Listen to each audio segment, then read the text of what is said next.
जय हिंद to all of you. Welcome to my YouTube channel golden education centre. आज मैं कक्षा 9 की दूसरी क्लास लेने जा रहा हूँ। इससे पिछले वाले लेक्चर्स में मैं कुछ नंबर्स की बात किया था। आज उन पे बेस कुछ क्वेश्चन को सॉल्व करेंगे। ठीक है, तो जैसे मान लेते हैं कोई क्वेश्चन आ गया, इसमें ये कहे कि क्वेश्चन है क्या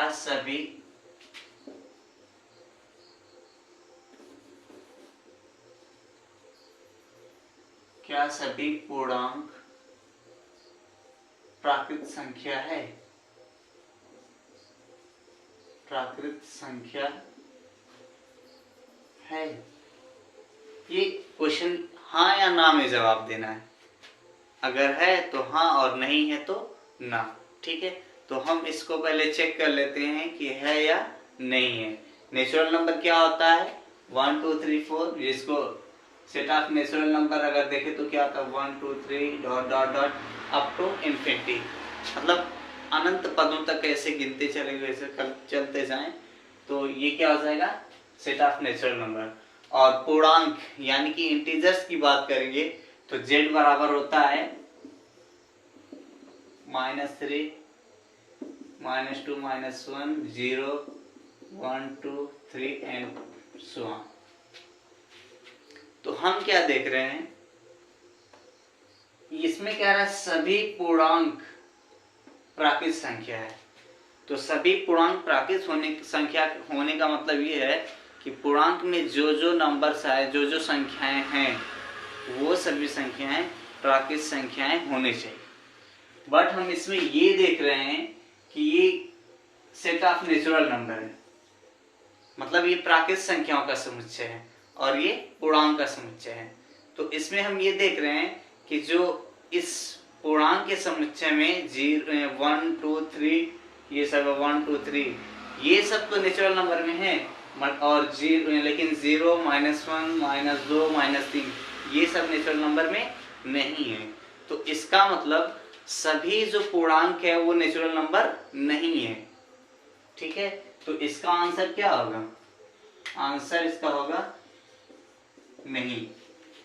लेकिन हम अगर इसी क्वेश्चन को थोड़ा सा उल्टा कर दें, मतलब क्वेश्चन हमारा ये हो जाए कि क्या सभी पूर्णांक, क्या सभी प्राकृत संख्या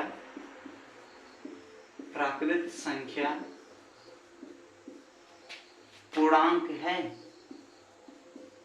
पूर्णांक है।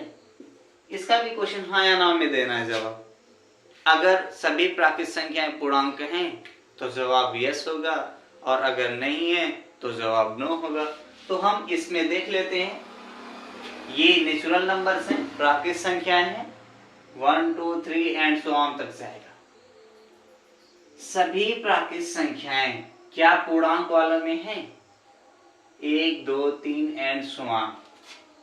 तो हम इन दोनों में देख रहे हैं कि सभी प्राकृत संख्याएं इस पूर्णांक वाले सेट में अवेलेबल हैं, उपलब्ध हैं। तो हम कहेंगे कि सभी प्राकृत संख्याएं पूर्णांक होती हैं। तो इसका जवाब हो जाएगा हाँ। ठीक, ऐसे इस पे और सारे और बहुत से क्वेश्चन हो सकते हैं। जैसे क्वेश्चन ये आ जाए कि क्या सभी पूर्णांक परिमेय संख्या है? क्या सभी पूर्णांक परिमेय संख्या है?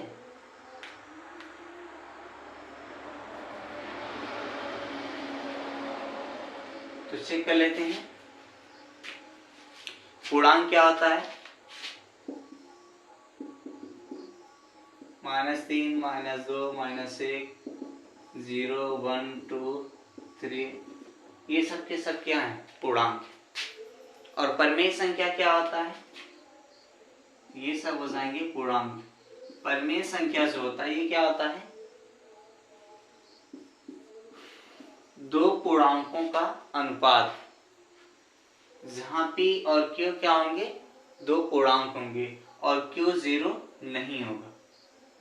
तो कोई भी एग्जांपल ले ले, जैसे अब यहाँ पे -3/1 लिख सकते हैं, -2/1 लिख सकते हैं, इसके बटे 1 लिख सकते हैं, ये बटे 1, सबके बटे 1 लिख दें तो सब क्या बन जाएंगे? परिमेय संख्या। क्यों? क्योंकि यहाँ -3 भी पूर्णांक है, 1 भी पूर्णांक, -2 भी पूर्णांक, 1 भी पूर्णांक, तो -1 भी पूर्णांक, 1 भी पूर्णांक, 0 भी पूर्णांक, 1 भी पूर्णांक, तो ये सब के सब क्या हो जाएंगे? परिमेय संख्या है। इसको ऐसे हम लिख भी सकते हैं, अगर ये 1 से भाग दें तो वैल्यू वही आएगी, मान तो वही होने वाला है। तो सभी जो पूर्णांक हम क्या देख रहे हैं? परिमेय संख्या। तो क्या सभी पूर्णांक परिमेय संख्या है? तो इसका आंसर क्या हो जाएगा?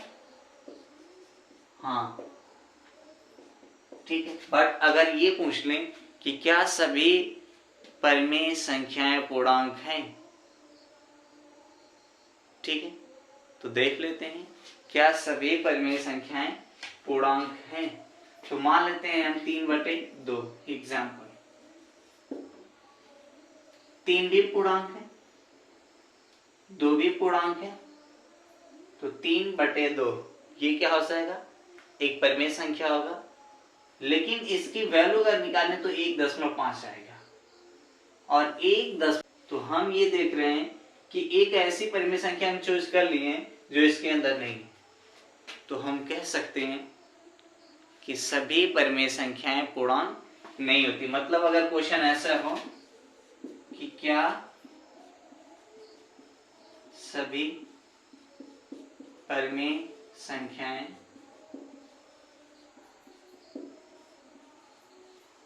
पूर्णांक हैं, तो आंसर क्या हो जाएगा?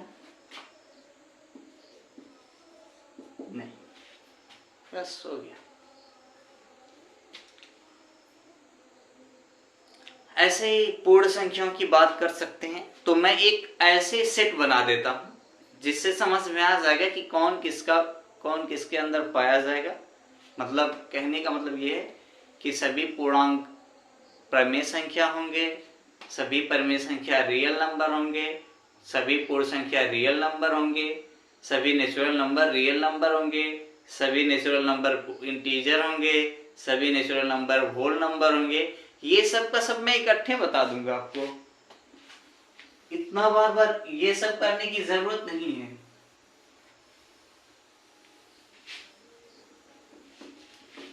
एक साथ एक जगह सभी नंबर्स को हम जान लेंगे कौन किसके अंदर पाया जाता है, ठीक है। जैसे नेचुरल नंबर को दिखाने का जो तरीका है, natural number set of natural number को यहां से दिखाते हैं। मतलब अगर प्राकृतिक n क्या आ जाएगा? n क्या हो? प्राकृतिक संख्या, ठीक। n के बाद आता है होल नंबर w, ये क्या होगा? पूर्ण संख्या, ठीक। इसके बाद क्या आएगा? इंटीजर, इसको z से दिखाते हैं, पूर्णांक। इसके बाद क्या आएगा? परिमेय संख्या, रेशनल नंबर, इसको q से दिखाते हैं, परिमेय संख्या। इसके बाद आएगा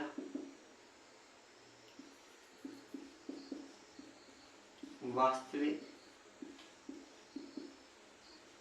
संख्या, ठीक है। हम जानते हैं कि ये स्टार्टिंग कहां से होता है?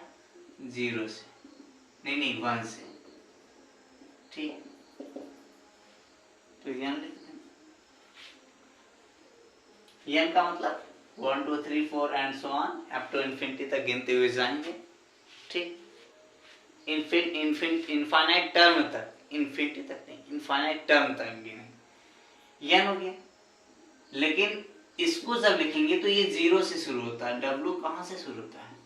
0 1 2 डॉट डॉट डॉट, तो इसका मतलब w में एक टर्म ज्यादा है, लेकिन n का सभी एलिमेंट, n में जो हैं, n में जो संख्याएं हैं w में वो सभी संख्याएं हैं, लेकिन w में एक ज्यादा भी है, तो ये हो जाएगा W बड़ा।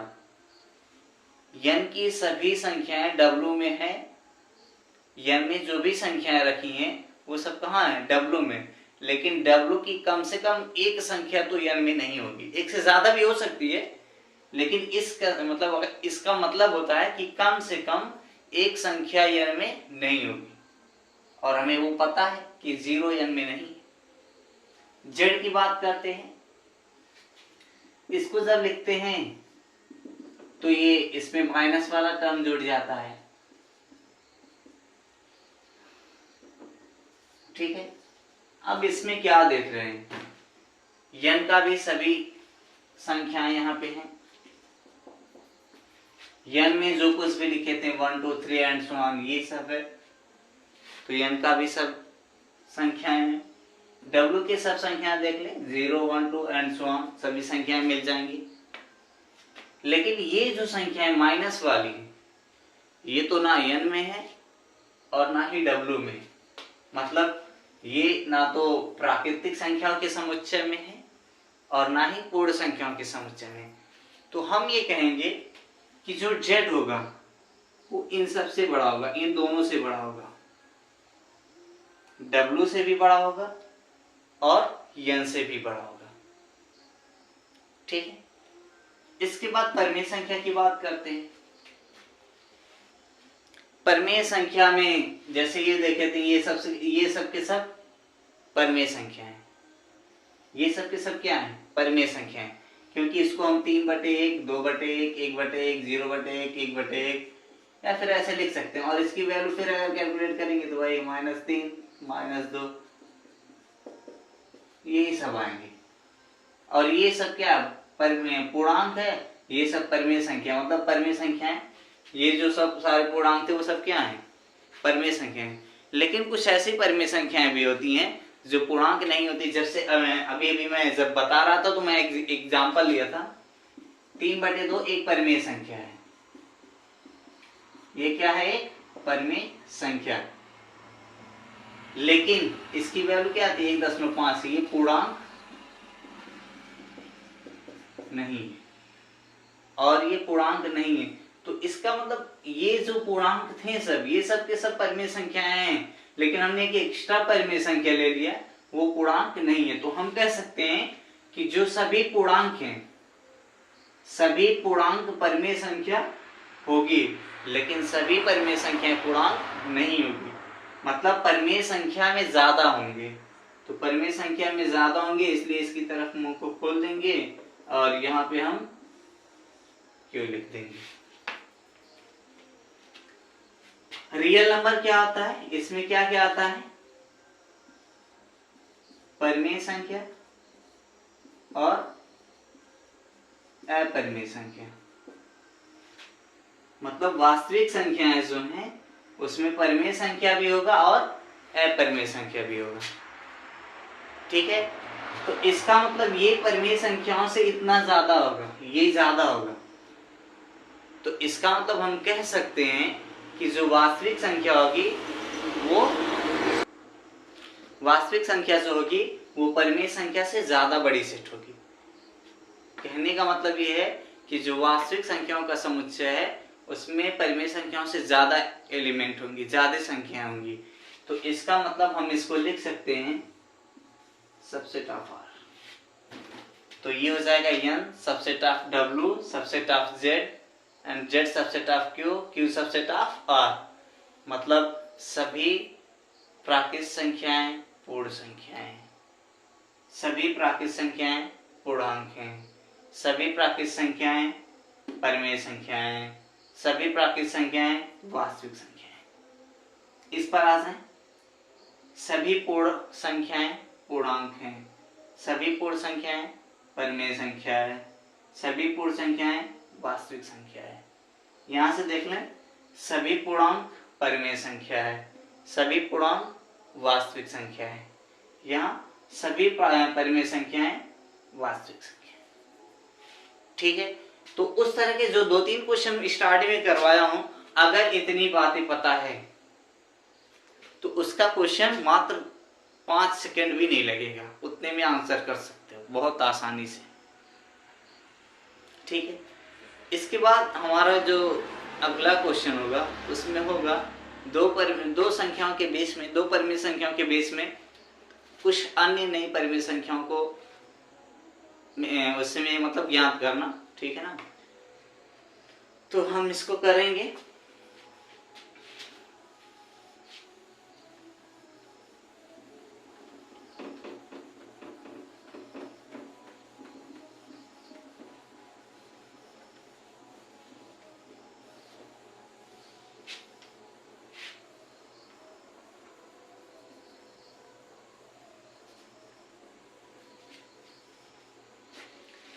अब सिंपल सा अगर क्वेश्चन ये आए कि दो परिमेय संख्या है, इनके बीच में सिर्फ और सिर्फ एक अन्य परिमेय संख्या इंसर्ट करना है, एक और परिमेय संख्या ज्ञात करना है। तो मान लेते हैं हम क्वेश्चन ले लिए एक और दो के बीच, मान लेते हैं क्वेश्चन हमारा है एक और दो के बीच एक परिमेय संख्या ज्ञात करना है।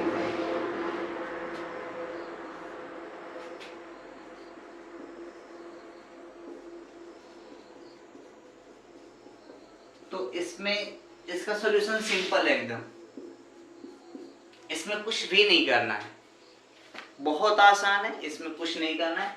सीधे क्या करना है, ऐसे लिखना एक व दो के बीच एक परिमेय संख्या, एक व दो के बीच एक परिमेय संख्या, ये बराबर सीधे सीधे इन दोनों को ऐड करो, दो से भाग दे दो। नॉर्मल सा रूल है, दोनों को जोड़ो और दो से भाग दे दो। तो 1 + 2/2 and this is equal to 3/2, ये हो जाएगा इसका आंसर। लेकिन अभी सिर्फ ये एक की बात हुई, अब कहे कि इनके बीच में तीन परिमेय संख्याओं को ज्ञात कीजिए। ठीक है, तो अब क्या करते हैं, मान ले सेम क्वेश्चन रहे और कह दे कि इनके बीच में तीन परिमेय संख्याएं ज्ञात कीजिए। यहाँ क्वेश्चन को चेंज कर देते हैं, एक व दो के बीच में तीन परिमेय संख्या ज्ञात कीजिए। तो हम क्या करेंगे, एक व दो के बीच में एक परिमेय संख्या निकालेंगे, एक व दो के बीच एक परिमेय संख्या, एक परिमेय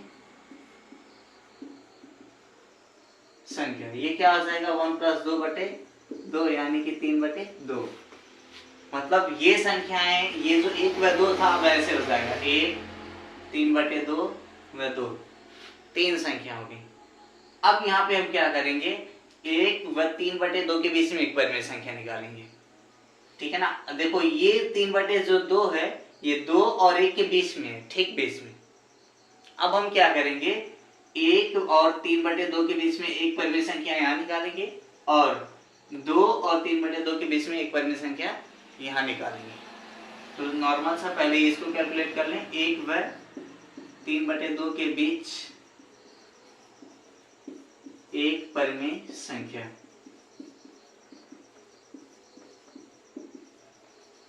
ये बराबर हो जाएगा 1 + 3/2 और होल डिवाइडेड बाय 2, यानी कि हो जाएगा 2 3 5/2 डिवाइडेड बाय 2, यानी कि ये वाला हर नीचे चला जाएगा तो 5/2 × 2 and this is equal to 5/4। अब क्या करना है, 3/2 व 2 के बीच में एक परिमेय संख्या, 3/2 व 2 के बीच एक परिमेय संख्या,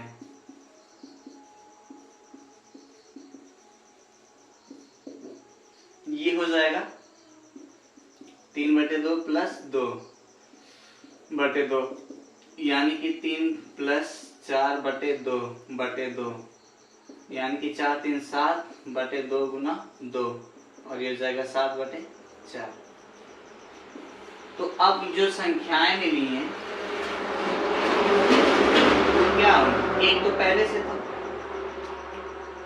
हमें तीन वो संख्याएं लिखनी है। तो 1 व 3 के बीच में क्या मिला है, 5/4, 4, तो एक ये हो जाएगा 5/4। दूसरा कितना है 3/2 खुद ही है, और 3/2 और 2 के बीच में क्या हो जाएगा 7/4। ठीक है, तो 1 व 2 के बीच में 3 परिमेय संख्याओं का कैलकुलेशन हो चुका है। ये था एकदम नॉर्मल सा मेथड, एकदम सिंपल तरीका। इसका एक ट्रिक वाला भी है जो डायरेक्टली कैलकुलेट करता है, तो उसको भी देख लेते हैं।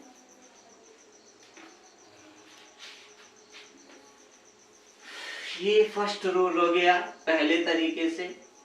एक दूसरा तरीका क्या है,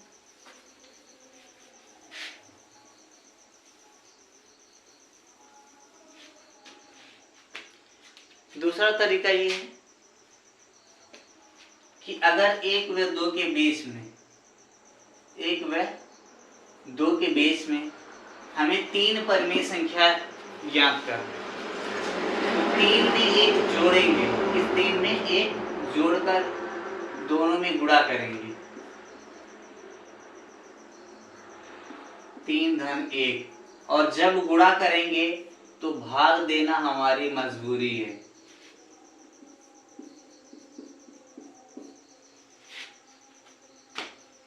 जब भी गुणा करेंगे तो भाग देना हमारा मजबूरी। इससे क्या होगा, इसका मतलब बराबर चिन्ह का हम गुणा भाग किए हैं तो कट के वैल्यू 1 आ जाएगा, तो इसका मतलब हम कुछ भी ऐड नहीं किए हैं, एक्स्ट्रा हम कुछ भी ऐड नहीं किए हैं, बस क्वेश्चन को सेट कर रहे हैं। सेट करने का ये तरीका है कि जितनी परिमेय संख्या निकालनी है उसमें 1 जोड़ो और उसका 2 अंश और हर में गुणा कर डालो। ठीक है, अब गुणा कर लें तो ये ऊपर कितना हो जाएगा 4 और नीचे भी कितना 4।